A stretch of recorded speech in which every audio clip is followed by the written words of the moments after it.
In today's video, I'm going to teach you how to view deposits in QuickBooks Online.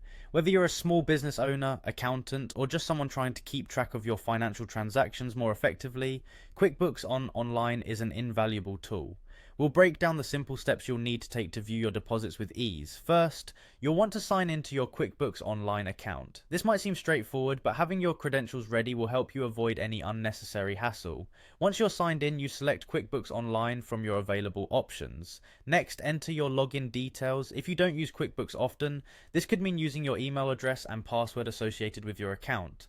Make sure everything is correct and then hit continue to proceed. After you've successfully logged in, you should be directed to the main dashboard of your QuickBooks account. Now it's time to navigate to where you'll find your transactions. Look for the Transactions tab. It's usually located on the left-hand side of the screen. Clicking this will give you access to a host of financial activities recorded in your account. After opening the Transactions tab, direct your attention to the Bank Transactions section. This is crucial because it leads you directly to the area that houses all your recorded bank activities, including deposits. Once there, you'll be greeted with a list that typically displays a variety of transactions. Within the bank transactions, check under the Categorize or Match column.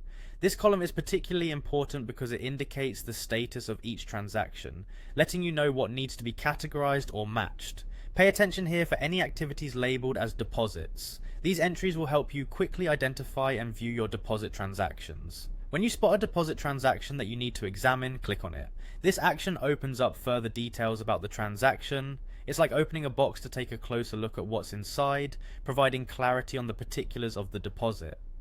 After reviewing the transaction details, you might want to search for other potential matches to your deposit. You'll notice a link that says Find Other Matches. Click on this link to explore other possible related entries that QuickBooks might have gathered. Finally, to refine your search specifically to deposits, you can use the filter option. This feature allows you to specifically filter your view by deposits only. Filtering can make the task of finding specific entries more straightforward and quick. So there you have it, a step-by-step guide to viewing deposits in QuickBooks Online. Following these steps will simplify financial tracking and ensure you have a clear understanding of the flow of money into your accounts. Thank you for watching, and I hope these tips help you manage your finances more efficiently in QuickBooks Online.